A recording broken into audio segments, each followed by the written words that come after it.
Compounded annual growth rate और CAGR ये क्या होता है, इसकी अच्छाइयाँ क्या होती हैं, बुराइयाँ क्या होती हैं, सब कुछ जानेंगे इस वीडियो में सिंपल वर्ड्स में। कहीं मत जाइए, चैनल को सब्सक्राइब कर लीजिए। सबसे पहले जानते हैं दैट CAGR ये होता क्या है। तो यहाँ पर मैं आपको बता दूं दैट जो ये CAGR होता है, basically it's a growth measurement tool. इसके थ्रू हम ग्रोथ को मेजर करते हैं। फिर वो ग्रोथ शेयर प्राइस में हो सकती है, सेल्स में हो सकती है, प्रॉफिटेबिलिटी में हो सकती है, वॉल्यूम में हो सकती है।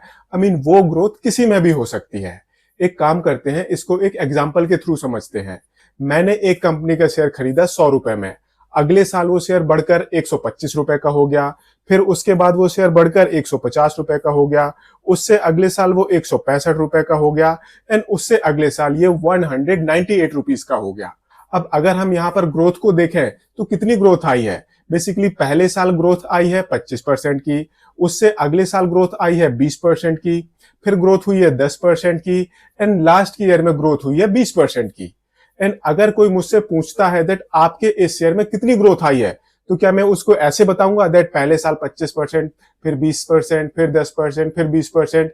ये तो 4 साल हैं, ये 10 साल भी हो सकते हैं, 15 साल भी हो सकते हैं, 20 साल भी हो सकते हैं।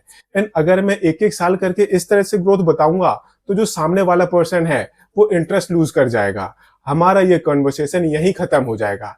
इससे बेटर है मैं उसको बोलूं दैट जो मेरा ये शेयर है इसमें 18.62% की ईयर ऑन ईयर ग्रोथ आई है। Simple and clean 18.62% year on year growth, that's it. इसको हम बोलते हैं CAGR, compounded annual growth rate. तो अब क्वेश्चन आता है दैट जो ये CAGR होता है इसको कैलकुलेट कैसे करते हैं। जो मेरा शेयर था वो पहले साल 25% बढ़ा, फिर 20% बढ़ा, फिर 10% बढ़ा, फिर 20% बढ़ा। तो इसके लिए अगर मुझको एक नंबर निकालना है तो वो मैं कैसे निकालूंगा, उसी के लिए यूज होता है CAGR। एंड अगर मुझको ये कैलकुलेट करना है तो मेरे पास कुछ इंफॉर्मेशन होनी चाहिए, जैसे कि ईयर एंड की वैल्यू, आखिरी में क्या वैल्यू थी, शुरुआती टाइम पर क्या वैल्यू थी, कितने टाइम तक मैंने उस शेयर को रखा। ये इंफॉर्मेशन मेरे पास मिनिमम होनी चाहिए एंड ये इसका फॉर्मूला है। अगर आपको CAGR कैलकुलेट करना है तो इस फॉर्मूले के थ्रू आप CAGR कैलकुलेट कर पाओगे। जो मैंने आपको एग्जांपल बताया था उसी एग्जांपल को यहां पर फिट करके देखते हैं। यहां पर क्या है, ऊपर आएगा एंडिंग वैल्यू, मेरी एंडिंग वैल्यू कितनी है 198 रुपीज। नीचे आएगा बिगिनिंग वैल्यू, बिगिनिंग वैल्यू कितनी है 100 रुपीज। फिर ब्रैकेट क्लोज हो जाएगा एंड आगे आएगा 1/n। एन ये यहां पर सबसे ज्यादा ट्रिकी होता है। बेसिकली ये डोनेट करता है दैट मैंने उस शेयर को कितने साल रखा। अब आप इस एग्जांपल को देखो, इस एग्जांपल में आपको क्या लगता है दैट मैंने इस शेयर को कितने साल रखा, 5 साल रखा। अगर आपको लगता है दैट मैंने इस शेयर को 5 साल रखा तो फिर आप गलत हो, ये रॉन्ग है। पहले साल में तो मैंने इस शेयर को खरीदा ही है। जब ईयर खत्म हो गया तो मेरा शेयर कितने का हुआ 125 रुपए का, 1 साल। अगले साल वो 150 रुपए का हो गया, 2 साल। फिर उससे अगले साल वो 165 रुपए का हो गया, 3 साल। फिर उससे अगले साल ये 198 रुपीज का हो गया, 4 साल। तो बेसिकली मैंने शेयर कितने टाइम तक रखा, 4 साल तक। एंड आपको यही वैल्यूज इस फॉर्मूले के अंदर फिट करनी है एंड वहां पर आपको 1 माइनस कर देना है। जो आपकी रिजल्टिंग वैल्यू आएगी वो होगी CAGR, compounded annual growth rate.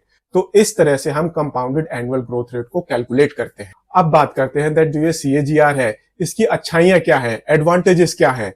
तो यहां पर सबसे बड़ा एडवांटेज ये है दैट ये आपको एक नंबर देता है, उसी नंबर से आपकी ग्रोथ कैलकुलेट होती है। ये सिंपल है, इजी टू अंडरस्टैंड है। दूसरा सबसे बड़ा एडवांटेज है दैट ये फ्लक्चुएशन को इग्नोर कर देता है। जो मेरा ओरिजिनल एग्जांपल था उसमें पहले साल कितनी ग्रोथ आई थी 25% की, दूसरे साल वो 20% की, तीसरे साल 10% की, चौथे साल 20% की। एंड जो मेरा CAGR है वो कितना था 18.62%। बेसिकली 25%, 20%, 10%, 20%, उसने सब कुछ इग्नोर कर दिया, उसने सिर्फ एक नंबर दिया 18.62%। तीसरा सबसे बड़ा एडवांटेज है दैट जो ये CAGR होता है ये इजी कंपैरिजन फैसिलिटेट करता है। मेरे शेयर में ईयर ऑन ईयर ग्रोथ कितनी थी 18.62%। अब इस 18.62% को मुझे किसी और के साथ कंपेयर करना है तो मैं इजीली कंपेयर कर पाऊंगा। अगर मैं वो 4 सालों की ग्रोथ लेता फिर दूसरे शेयर की 4 साल की ग्रोथ के साथ कंपेयर करता तो बहुत प्रॉब्लम हो जाती, बिकॉज 4 into 4 16 कॉम्बिनेशन हो जाते हैं। ऐसे ही 10 into 10 100 कॉम्बिनेशन हो जाते हैं। ये ऑलमोस्ट कंपैरिजन को इम्पॉसिबल बना देता है। अगर आप CAGR के थ्रू कंपैरिजन करोगे काफी इजीली कर पाओगे। ऐसे ही जो ये CAGR होता है ये लॉन्ग टर्म की ग्रोथ मेजर करने के लिए सबसे बेटर होता है, बिकॉज अगर किसी को आप 10 साल की ईयर ऑन ईयर ग्रोथ बताओगे प्रॉब्लम में रहोगे। इससे बढ़िया है एक नंबर बताओ, that's it. And last but not the least, ये फ्लेक्सिबिलिटी प्रोवाइड करता है। इसका यूज करके आप शेयर प्राइस की ग्रोथ को मेजर कर सकते हो, सेल्स की ग्रोथ को मेजर कर सकते हो, प्रॉफिटेबिलिटी की ग्रोथ को मेजर कर सकते हो, वॉल्यूम की ग्रोथ को मेजर कर सकते हो, आप किसी भी ग्रोथ को मेजर कर सकते हो। ये इसका एक बहुत बड़ा एग्जाम्पल है। हमने CAGR के बारे में जान लिया, उसके एडवांटेजेस देख लिए। अब देखते हैं दैट जो ये CAGR होता है इसके डिसएडवांटेजेस क्या है, इसकी बुराइयां क्या है। तो यहाँ पर सबसे बड़ी बुराई है दैट जो ये CAGR होता है ये आपको एक नंबर देता है, ये फ्लेक्सिबिलिटी को मेजर नहीं करता। नॉर्मली अगर आप शेयर प्राइस को मेजर कर रहे हो तो स्टेबिलिटी हमेशा बेटर होती है। ऐसे ही अगर आप रेवेन्यू ग्रोथ को देख रहे हो तो स्टेबिलिटी हमेशा बेटर होती है।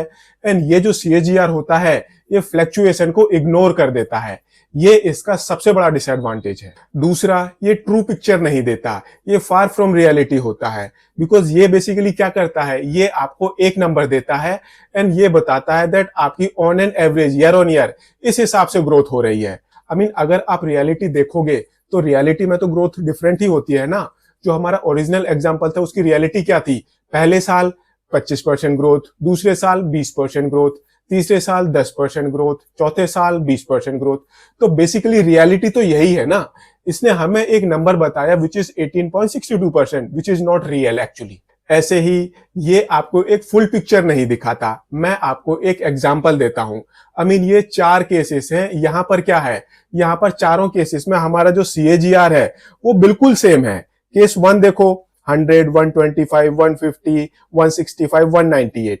दूसरा केस देखो 100, 180, 190, 195, 198। तीसरा केस देखो 100, 900, फिर 100, फिर 400, फिर 198। चौथा केस देखो 100, 90, 30, 20 एंड 198। बेसिकली जो ये 4 केसेस है, इस केसेस में क्या है, जो हमारा CAGR है ये सिमिलर है। तो इस हिसाब से तो ये चारों शेयर एक जैसे होने चाहिए, बट ऐसा नहीं है। मार्केट प्रीमियम वैल्यूएशन किस शेयर को देगा, केस 1 वाले शेयर को देगा। केस 2 वाले शेयर में क्या है, मैक्सिमम ग्रोथ वो अगले साल ही आ गई है, उसके बाद तो वो एक किस्म से रेंग रहा है। तीसरा वाला जो केस है यहाँ पर फ्लक्चुएशन इतनी है दैट ये किसी को भी हार्ट अटैक दे दे। चौथे वाले केस में क्या है, ईयर 2 ऑनवर्ड तो ये नेगेटिव ही था ना, ये तो 4th ईयर था जहां पर इसने सारा लॉस कवर अप कर लिया है। तो बेसिकली ये क्या कर रहा है, ये एक किस्म से आपको फुल पिक्चर नहीं दिखा रहा है, ये आपको एक फैब्रिकेटेड पिक्चर दिखा रहा है। चारों केसेस में मेरा CAGR सेम है, बट जो उनके अंदर वॉलेटिलिटी है वो कंप्लीटली डिफरेंट है। एंड अगर ऐसा किसी कंपनी के शेयर के साथ होगा तो पहले वाले केस के जो कंपनी है उसके शेयर प्राइस सबसे बेटर होगी। ऐसे ही जो ये CAGR होता है ये टाइम सेंसिटिव होता है। आप थर्ड केस देखो एंड फोर्थ केस देखो। थर्ड केस में क्या है, बहुत ज्यादा फ्लक्चुएशन है। फोर्थ केस में क्या है, ऑलमोस्ट नेगेटिव ग्रोथ थी, वो तो उसने लास्ट की ईयर में सारी नेगेटिव ग्रोथ को कवर अप कर लिया है। बट जो फर्स्ट केस है वहां पर हमें क्या दिख रहा है, एक स्टेबल ग्रोथ देखने को मिल रही है एक किस्म से। तो बेसिकली जो ये CAGR है ये टाइम सेंसिटिव है। अगर हम फोर्थ केस में फोर्थ ईयर को हटा दें तो वहां पर तो हमें नेगेटिव ग्रोथ देखने को मिल रही है ना। तो यही है, ये टाइम सेंसिटिव है बेसिकली। जो ये CAGR होता है basically it's a very good tool जो मेजरमेंट के लिए यूज होता है। ये आपको एक नंबर देता है जो आप सिंपली अंडरस्टैंड कर सकते हो, उसका यूज करके आप डिफरेंट कंपैरिजंस कर सकते हो, बट आप इसके ऊपर कंप्लीटली 100% रिलाई नहीं कर सकते। एंड अगर आपने CAGR का यूज करके कोई डिसीजन लिया तो मान के चलो ऐसा भी हो सकता है दैट आपका वो डिसीजन एक किस्म से डिजास्टर डिसीजन बन जाए। अपना डिसीजन थोड़ा सा सोच समझ कर लें। अकेला CAGR को बेसिस बनाकर अगर आप कोई डिसीजन लेते हो तो आपको वो डिसीजन अवॉइड करना चाहिए। आपको और भी इंडिकेटर्स अप्लाई करने चाहिए डिसीजन लेने से पहले। एंड अगर आपको ये वीडियो पसंद आया हो तो इसको लाइक शेयर जरूर करें एंड चैनल को सब्सक्राइब करें। Thank you.